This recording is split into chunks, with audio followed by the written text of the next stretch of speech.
Captain Jake Morrison stood at the helm of the Horizon, eyes fixed on the stars shimmering through the main display. The vessel cruised steadily toward the mining colony stationed on Kepler 442b. Jake had flown this supply route for 3 years now, but the burden never lightened, not with what humanity had to endure. The bridge remained hushed, broken only by the soft engine hum. Navigator Pete Johnson remained focused at his console, verifying their trajectory for the 100th time. Engineer Amy Rodriguez monitored system performance with practiced calm. Communications officer Greg Thompson filtered through chatter from nearby Confederation vessels. Everyone aboard understood. This wasn't an ordinary resupply mission. Dr. Lisa Chang stepped onto the bridge holding a data pad. Technically, she was the xenobiologist, but Jake knew better.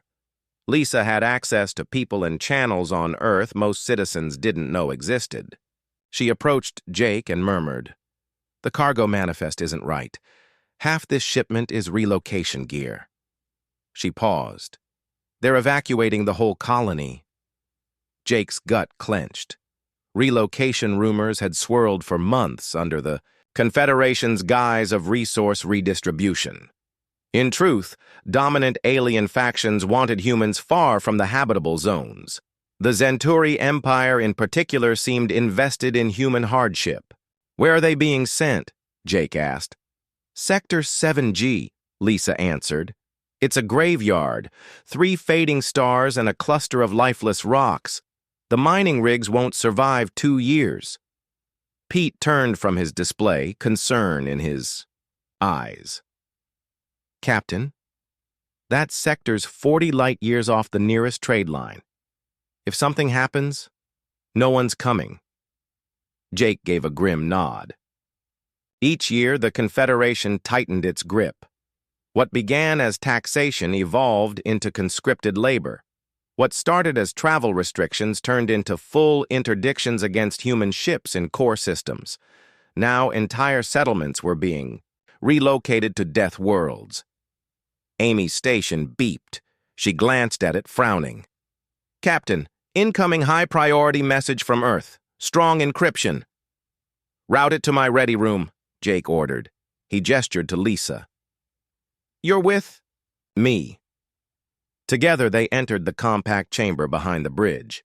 Jake activated secure comms, inputting his codes.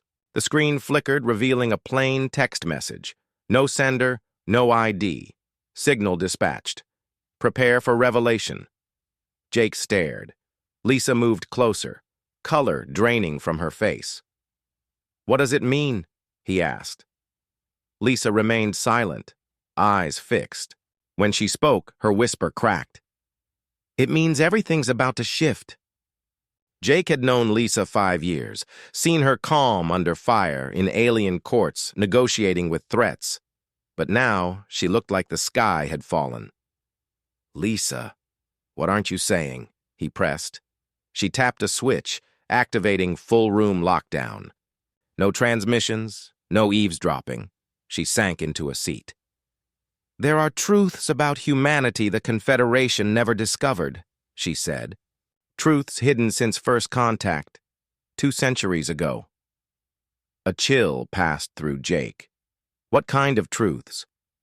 When the Zenturi first reached Earth, they assumed we were primitive, barely past lunar travel. They saw what we wanted them to see, cities and tech beneath their standards. They expected easy conquest. "And got it," Jake muttered. "We've been under their rule ever since." Lisa shook her head. "That's the story they believe. In reality, Earth's leaders saw them coming decades before they landed. We prepared." "How?" Jake asked. "By concealing our true strength. The cities were genuine, but represented a sliver of our population. Our tech was real, but centuries outdated. We gave them exactly what they expected." Jake's pulse quickened. "So, we've been faking weakness this whole time?" "Not faking, strategizing. Every expedition off Earth carried clandestine gear. Every colony had covert research bunkers. Every ship built with unlisted capabilities. We've been waiting. waiting for the Confederation to cross the line. A chime interrupted them. Another message appeared. This one long and stamped with Earth's deepest clearance codes. All hidden assets are now active. Operation Awakening is in motion. Maintain cover until further orders. Jake read it over and over. Hidden assets? What kind of hidden? Lisa rose, walking to the small viewport. The stars looked unchanged. But to Jake, the entire universe had just shifted. The colony on Kepler 442b, isn't just mining, she said. They've been constructing military platforms. The so-called refugees spread across Confederation systems? Not just victims, intelligence agents, deep cover operatives. Those lost human vessels destroyed in supposed accidents? They're still out there, waiting. Waiting for what? Jake asked. For the signal that just went out. Every dormant human tech asset across the galaxy received activation commands. Ships cloaked in dimensional space for decades are preparing to re-emerge. Weapon arrays disguised as mining systems are powering up. Hidden communication webs, undetectable by alien tech, are lighting up and sinking colonies across thousands of light years. Jake dropped into his chair. Thoughts tumbled through his mind. This was too much. If we had all this, why wait? Why endure their abuse so long? Because the illusion mattered. Every year, their belief in our weakness grew stronger. Every sanction, every policy gave them comfort. While they tightened their grip, we studied them. Their tech, their biology, culture, military doctrine. We've been analyzing them for 200 years without raising alarms. Greg's voice crackled over the system. Captain, we're nearing the colony. They're requesting permission to begin. Offload. Jake glanced at Lisa. What's our next step? We make the delivery, stay in character. Then we wait. The galaxy's about to find out the Confederation's weakest species has been its most dangerous all along. Jake opened comms. Greg, tell them offload starts in 20 minutes. He turned toward Lisa. How long have you known? Since the day I joined your crew. My job isn't xenobiology. It's ensuring Horizon is ready to abandon the lie when the time comes. She paused. And the time is now. Lisa nodded gravely. One signal was all it took. The galaxy will soon see what we really are. Admiral Roy Patterson stood inside Luna Base's command center, eyes on the countdown. Below him, the immense quantum transmitter thrummed with rising energy. After 2 centuries, this was the moment that would rewrite history. Dr. Karen White manned the core controls, making final tweaks to signal parameters. Her fingers danced over the glowing interface, tracking power flow and stabilizing the quantum fields. The transmitter was humanity's most advanced device, masked as a research station for over 50 years. Signal strength is green, Karen reported. The gravitational pulse will hit every Confederation sector in 6 hours. Roy gave a slight nod. To alien sensors, it would appear natural, a cosmic ripple in space-time. But within the pulse, encoded instructions would awaken dormant tech hidden across 2,000 light-years. You sure about this, sir? Asked Colonel Sam Hayes, Roy's second-in-command, and one of the few who understood Operation Awakening's full scale. There's no undoing this, Sam added. Roy studied the intel feed. The Zenturi had just issued Final Solution Protocol 7. Full annexation of human systems, cultural eradication, enslavement, permanent subjugation. They made this choice for us, Roy said. We gave them 2 centuries to change. They chose chains and ash. Karen turned from the console. Signals ready. Activation will hit every asset simultaneously. Cloaked ships, weapons, operatives. Roy pictured the millions of humans across alien space, pretending to be farmers, miners, workers. Bill Murphy, nominal colony manager on New Texas, covertly ran intelligence ops spanning 3 sectors. Dana Lee, terraforming specialist on Haven's Edge, built a secret quantum relay linking instantly to Earth. The door slid open. General Frank Miller entered. He'd been pulled from Ross 128B's Defense Command at Roy's request. 15 years he'd lived as a colonial bureaucrat. While assembling one of the largest covert fleets humanity had ever built. "The Zenturi are accelerating," Frank said. "My scouts spotted at least 50 battlecruisers en route to human systems in Sector 12. They're not even waiting for formal orders." "ETA to the first target?" Roy asked. 18 hours for the advance units, 36 for the main group. Roy grinned. They're in for a rude awakening. Karen initiated the final stage. Deep beneath Luna Base, the quantum array siphoned power from the moon's core, channeling it into a concentrated gravity pulse. The transmission raced outward at light speed, its hidden instructions bound for human assets galaxy-wide. On far-flung colonies, men and women who'd lived entire lives as second-class citizens received silent signals via implanted neural nodes. The age of concealment had ended. The era of subservience was over. Humanity was ready to show the stars why they had always been underestimated at great peril. In Veltar, capital of the Zenturi Dominion, Warlord Vexi stood before a towering hologram of invasion fleet deployments. For over a millennium, his empire had dominated this quadrant of the galaxy, conquering world after world, enslaving entire populations. Humanity had always seemed no different. "Status?" Vexi barked. His intelligence director stepped forward. "Our long-range systems registered a gravity pulse from the Sol system roughly 1 hour ago. Probable cause, natural stellar collapse." "Event." Vexi dismissed the alert with a flick. "Meaningless. What's the state of the invasion?" "All forces remain on course. First objectives will be taken within 48 hours. Resistance is projected to be negligible based on historical combat data." Vexi had reviewed every report on human military actions. A legacy of defeat, withdrawal, and underperformance. Their vessels were outdated, underpowered. Their fighters bold, but poorly equipped. A single Zenturi strike group could likely overwhelm Earth's entire navy. "Make sure commanders capture, not kill," Vexi said. "Humans serve well in labor roles. Eliminate only active resistance." Back on Luna, Roy watched return signals flash across the galactic grid. The first came from Captain Nick Brooks, aboard the stealth vessel Phantom. Officially listed as destroyed 15 years earlier, it had remained hidden in alternate dimensional space. "Luna Base, Phantom reporting. We're decloaking and moving to intercept Zenturi forces targeting Seoul. New Shanghai, estimated contact, 6 hours. Then came more confirmations. Commander Helen Price from the Hidden Fleet Dagger. Major Tony Chen reporting activation of cyber viruses within alien AI networks. Dr. Susan Park confirming her team's success in weaponizing gravitational field distortion. Karen supervised the quantum relays, scanning as thousands of deep agents signaled operational readiness. People who'd served for decades in alien offices now revealed themselves as elite field operatives. Miners unearthed vast stores of concealed weapons.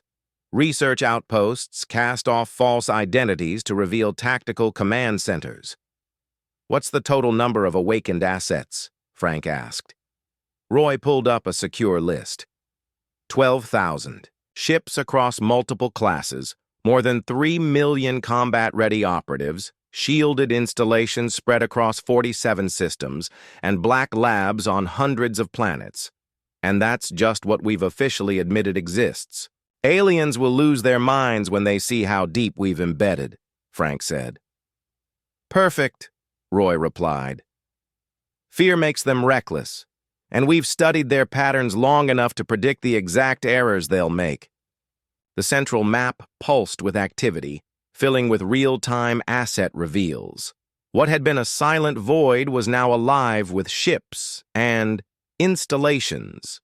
Humanity's covert tech web stretched across thousands of light years, linking every key population, hub, and commerce artery. Karen glanced up. "Admiral," Earth has sent a top priority message. President Carl Thompson wants to speak to the galaxy. Roy nodded. The president had anticipated this moment as long as anyone. He had run on promises of dignity and equality for humanity, yet had been forced to watch his people crushed under alien rule. Now, at last, the time for diplomacy had passed. Tell the president we approve. It's time humanity spoke without filters. Roy turned, surveying the men and women who'd brought them to this moment. Years of silent sacrifice and ruthless patience were about to pay off. The galaxy had mistaken resolve for weakness. It had mistaken resilience for surrender. Now it would learn the truth. The species they'd kept beneath their boot was the one they should have feared most. The transmitter went silent, its mission complete. The signal had lasted only seconds, yet its consequences would echo for generations. Roy knew the next few hours would bring reports from the front. Zenturi armadas encountering ships they believed extinct, enemy systems collapsing, under cyber assaults they couldn't trace. The galaxy was about to realize its greatest miscalculation. One pulse was enough to awaken a sleeping giant, and now humanity was done pretending to be weak. The first clue came when Captain Nick Brooks appeared, with his ship directly ahead of the Zenturi armada. Phantom exited its pocket dimension like a wraith solidifying from fog. Zenturi sensor arrays blared alarms, yet their systems couldn't comprehend what they detected. Commander Z gaped at the readout. The human craft was triple the size of anything previously logged. Its hull, dark as the void, bent light at the edges. Energy scans indicated power levels well beyond known human standards. "Confirmed ID," the trembling sensor officer said. "It's the Phantom, believed destroyed 15 years ago." "Impossible," Zekmore muttered. "We have wreckage of that ship in a museum." Then Phantom opened comms. Captain Brooks appeared on screen, calm, unshaken, displaying confidence no human should have had when facing a Zenturi armada. "Zenturi fleet, withdraw from human territory immediately. You won't get a second warning." Zekar scoffed. One ship versus 30 Zenturi cruisers? It was absurd. "Surrender, human. We'll make your death swift." Nick smiled. "You think I'm alone? You're just not seeing the rest yet." Around the fleet, space shimmered. Dimensional cloaks vanishing. Massive dreadnoughts and sleek destroyers materialized beside cruisers, forming a vast human blockade. In seconds, over 100 vessels filled the void, ships that shouldn't exist. On his bridge, Z's pulse spiked. Where did they come from? How many ships do they have? His tactician worked feverishly to analyze the newcomers. Unknown class, unknown weapons. Their energy source appears to draw from quantum vacuum fields. "That's impossible," Z said, stunned. "Apparently not," Brooks replied, coolly. "This is your final chance. We'd prefer not to test these weapons on live targets."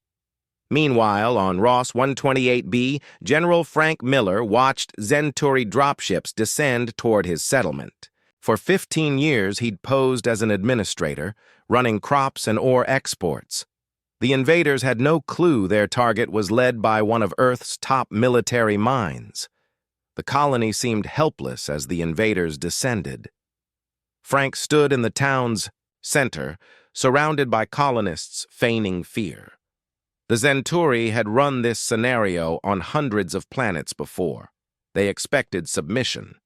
The lead shuttle landed, troops pouring out, weapons at the ready, expecting cowering civilians. What they got were armored soldiers in exosuits centuries ahead of theirs. Frank triggered his command implant. "Drop the act. Show them what kind of farmers we are." The colonists moved like a trained battalion, deadly, focused. Farming. Tools transformed into railguns. Silos opened, launching drone swarms. Water processors became particle weapon batteries. Even the cattle were robotic sensor hubs spying on Zenturi chatter for years. Their commander was caught inside what had looked like a rural settlement, but was actually one of the most secure outposts in the sector. Outgunned, outflanked, surrounded by fighters who had studied their playbook, Frank removed his helmet, walking to the trapped alien. "Welcome to Ross 128B. I'm General Frank Miller, 5th Hidden Fleet. Your invasion's over." Across the stars, similar operations were unfolding on countless planets. Humans once seen as janitors and miners were revealing their true training. Dr. Tony Chen, working from Titan Research Station, had penetrated every major alien data system in the Confederation. His quantum viruses, 20 years in the making, activated in unison across alien territories. Navigation systems began rerouting military convoys into black zones. Banking systems funneled credits into human reserve accounts. Alien comms began transmitting human directives instead of military protocols. On the Corvani homeworld, Tradam watched as his civilization's financial network imploded. Decades of data erased. Contracts invalidated. Currency systems spiraled out of control as humanity. Programs had rewritten core algorithms. "How is this even happening?" he shouted at his tech crew. "Our systems are encrypted with quantum layer security and reinforced by neural verification. No species, no matter how advanced, should break through." The chief engineer was pale, struggling with trembling fingers. "Sir, the attack codes, they're running computations we've never even theorized. They're functioning on a level of quantum awareness that shouldn't be possible." "Trace it! Who's behind this?" Yelth barked. The answer came quiet, bitter. "We already did, sir. Every fragment, every line of intrusion code carries human digital markers. Every breach has their signature." Yelith felt nausea rise. This couldn't be right. The humans were supposed to be underdeveloped, centuries behind Corvani norms. Quantum consciousness algorithms. That kind of tech was theoretical even among the brightest Corvani minds. Across the stars on Mandara Prime, the crystal city of the ethereal collective was buzzing with unease. The Council of Thoughts, whose silent communion had endured millennia, was trembling. Their thought channel, the private web of telepathic minds, had always been secure. Until now, Elder Zephinus reached for a private link to a fellow elder and heard someone unexpected respond. The voice was alien, cool, calm, human. "Greetings, Elder Zephinus. I'm Commander Julie Adams, Terra Defense Corps. We've monitored your thoughts for around 47 years. Just thought you should be aware." A wave of panic rippled through the chamber. No physical species, no matter how intelligent, had ever breached their telepathic weave. "How have you done this?" Zephinus projected, rattled. "Biological beings can't interface with the collective mind." Julie's voice was unwavering. "We perfected quantum consciousness interfaces 5 decades ago. Your neural waves follow predictable entangled patterns. Once we learned to align our consciousness with your quantum spectrum, your thoughts became accessible." "What else?" "Have you accessed?" another elder demanded. "Knowledge," Julie answered. "Your scientific archives, strategic forecasts, and even your cultural memories. Our understanding of ethereal systems now surpasses that of most native experts." Light years away, Commander Z stood numbly on his bridge, watching his proud fleet unravel. The warships of humanity should not exist. They moved through space as though bound by no known rules. One vessel folded reality around itself, traveling without thrusters. Another had created a gravity pulse so intense it split a moon. A third hovered simultaneously in dimensions his sensors couldn't resolve. "Sir," his weapons chief called, "out. We can't lock targets. They keep sliding into parallel phase. All fire control is ineffective." Then the human face appeared again on the primary display. Nick Brooks, the cold-eyed envoy from Terra. "Commander Z. Moore," he said, "you have 30 seconds to withdraw your fleet. We're not looking for war, but we will protect our people." Z looked at his officers. Hardened warriors, conquerors of stars, now pale and silent. Every instinct screamed surrender. These humans weren't just advanced. They were impossible.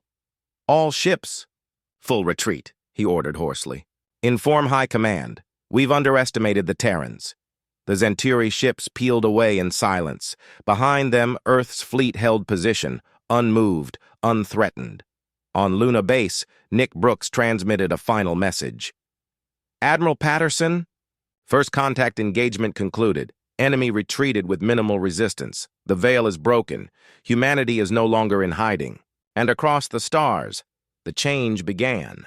From mining outposts to hidden embassies, humans shed their false skins and revealed what they'd become. The so-called primitives of the galactic fringe had been studying, waiting, evolving. For over 2 centuries, they'd bowed, listened, adapted. Now they were rising. The age of silence was over. The age of human revelation had arrived. On Zenturi Prime, panic surged as the first fleet messages poured in. Warlord Vexati stared in disbelief at Zay Moore's final report, a strategic failure unlike any other. His soldiers hadn't been overwhelmed. They'd been outclassed, outthought, outpaced. Entire fleets routed by enemies who had not even declared war. Vexati turned to his war table, where holograms glowed red with emergency beacons. More alerts, more fleets encountering resistance far beyond predicted models. Across the galaxy, warning lights pulsed, red, urgent, growing. Humanity had revealed itself, and nothing would ever be the same. Every single op against human targets reported the same bizarre results. This has to be deception, Vex Tai muttered to his intelligence chief. Humans can't possibly have concealed such tech for 200 years. Admiral Kardesh examined multi-source sensor logs. His face darkened with each line. Sir, this isn't a trick. Their ships are doing things we thought weren't even theoretically possible. Gravitational warping, spatial folding, cross-dimensional movement. How many vessels are they fielding? Vex Tai asked sharply. Unknown. Our estimates relied on output from their public yards. Those were decoys, sir. Their real fleets were manufactured in secret zones. A chill settled into Vex Tai's core. The Zenturi Empire had dominated for millennia through technological superiority. If human ships outnumbered their projections and carried more advanced systems, then the balance of power in the galaxy was crumbling beneath his feet. Meanwhile, on Earth, President Carl Thompson faced the full assembly of the United Earth government. For years, he'd been forced to grovel before alien diplomats. Every summit was humiliation disguised as diplomacy. But today, he would speak with humanity's real voice.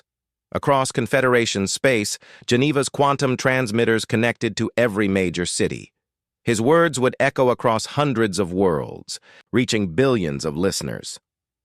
Citizens of the galaxy, he began, I am Carl Thompson, President of the United Earth Government. For 200 years, humanity has endured injustice under Confederation rule.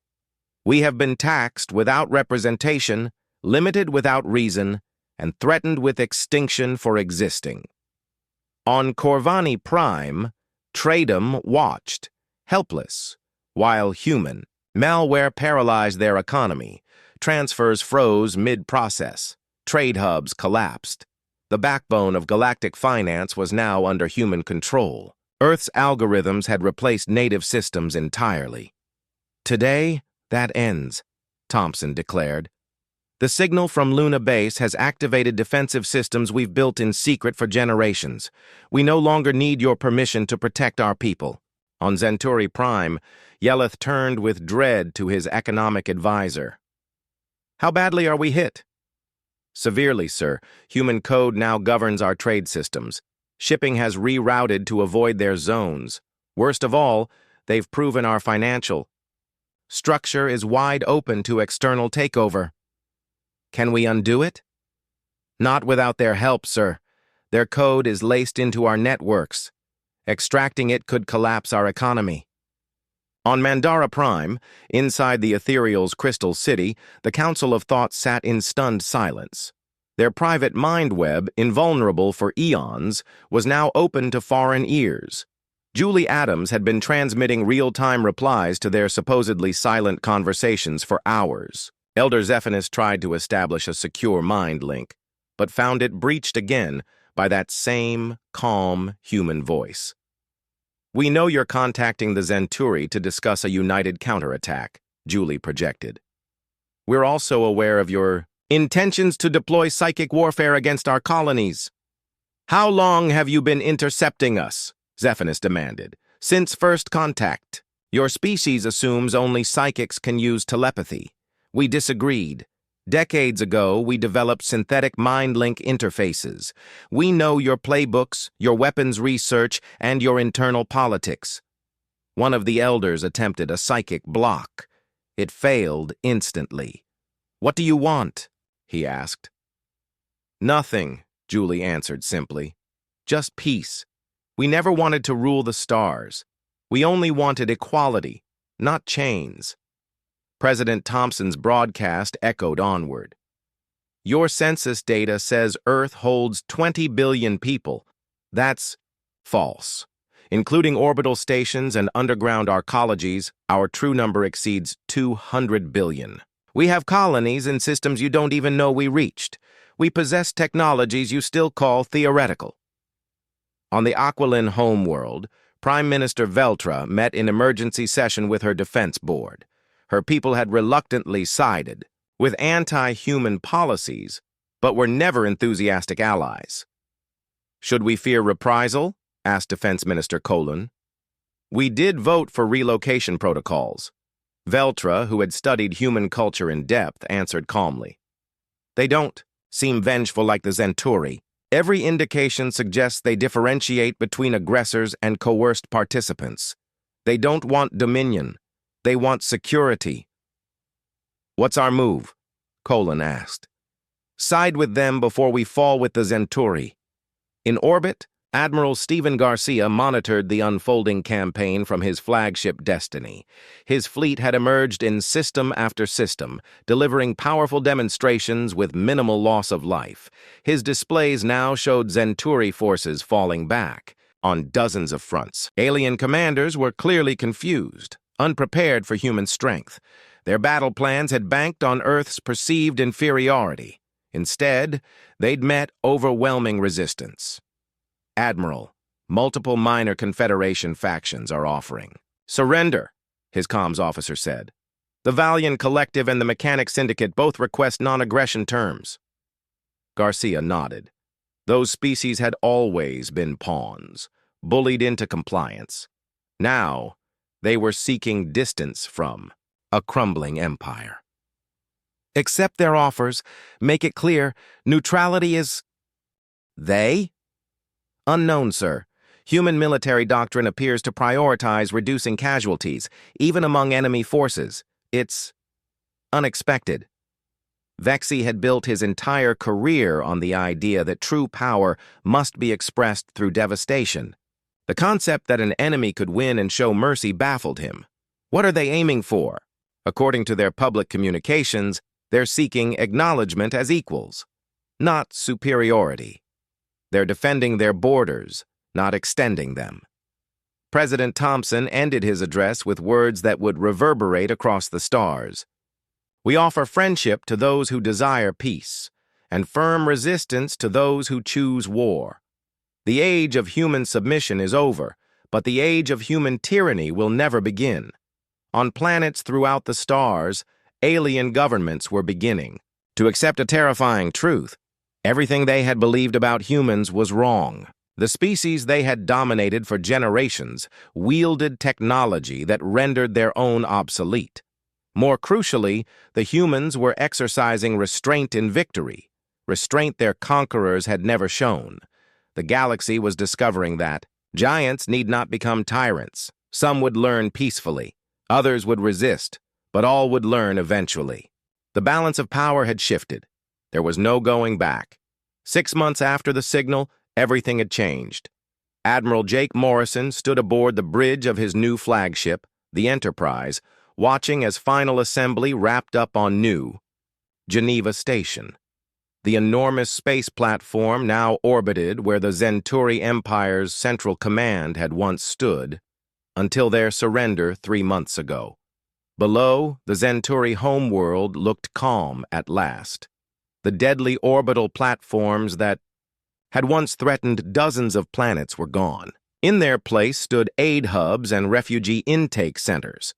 Children of many species laughed and played together in the station's communal parks, while their parents served in joint work crews. Dr. Lisa Chang had just been appointed as humanity's first ambassador to the newly rebuilt Galactic Council. She strolled through the station's diplomatic promenade, checking arrangements for the upcoming summit. Representatives from 47 different species were due to sign the document that would form the Terran Galactic Commonwealth. "How are the final agreements shaping up?" Jake asked, as Lisa stepped onto the viewing deck beside him. "Better than projected," she replied. "The Aquiline Republic and Mechanic Syndicate are already on board, even some former Zenturi, eh? Colonies want in, rather than rebuilding the Empire." The Zenturi collapse had been sudden and unexpectedly peaceful. It began when Warlord Vextai personally surrendered his battleship to Colonel Matt Wilson. The entire military hierarchy crumbled within weeks. Faced with human weapons that could neutralize their fleets without bloodshed, most Zenturi commanders opted for surrender over annihilation. Matt had led the cyber warfare division that repurposed the Zenturi's own defense grid against them. The irony was exquisite. Orbital weapons once aimed at human colonies now shielded them from danger. "What about the Ethereal Collective?" Jake asked. "They're still on the fence," Lisa answered. "Elder Zanus seems open to peace, but some younger factions can't accept that their telepathic edge is gone." Commander Julie Adams had spent months working with the Ethereals, explaining how their mental autonomy could be preserved if they abandoned psychic warfare.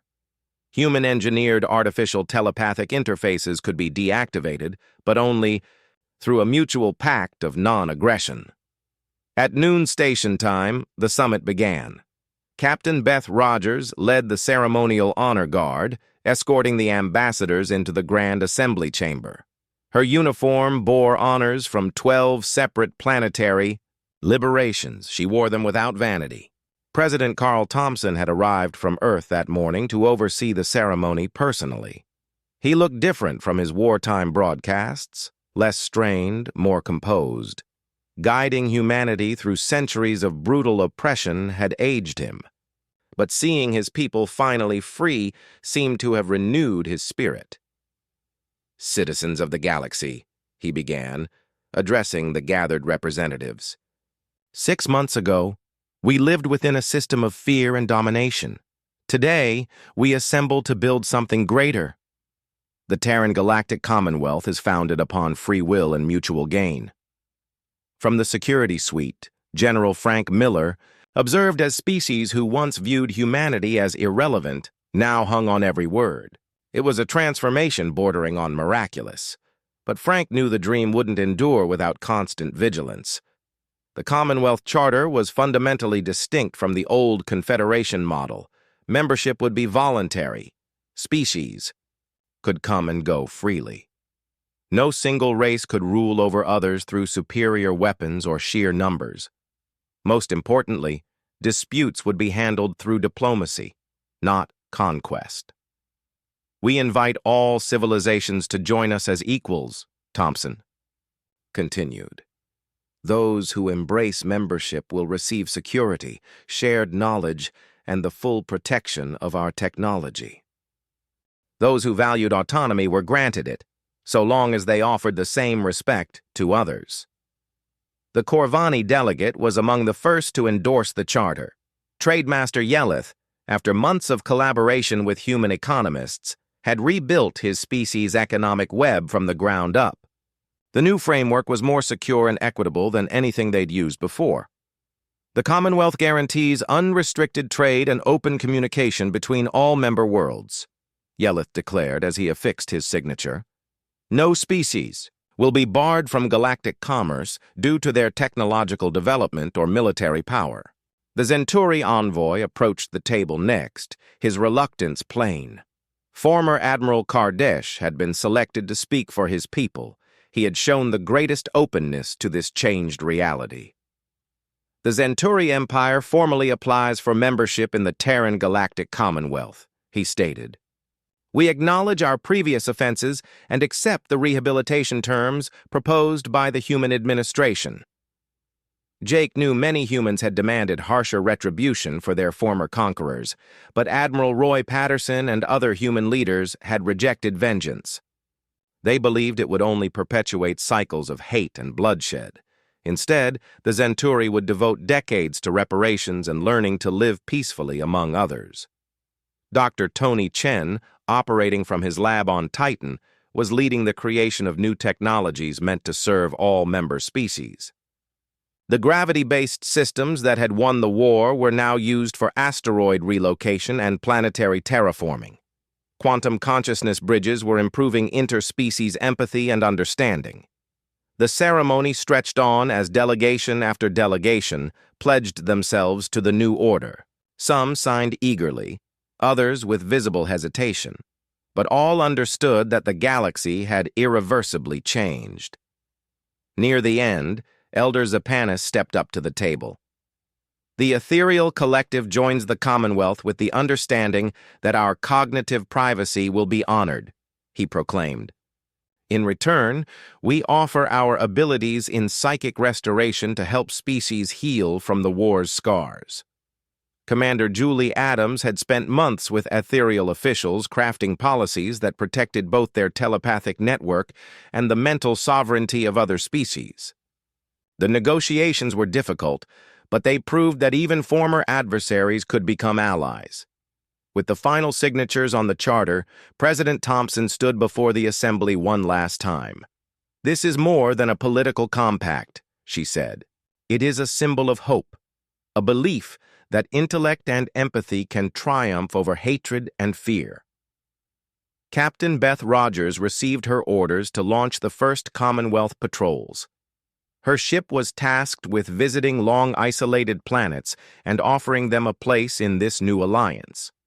Other ships would safeguard trade lanes and respond to emergencies from any species, regardless of history. The Destiny departed New Geneva Station, its hull bearing the Commonwealth insignia as it ventured into the stars. Beth glanced at her. Crew, humans serving alongside former enemies who were now allies.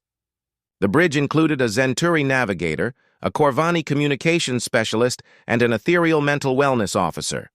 "All stations report ready," her executive officer confirmed. "Take us out," Beth commanded.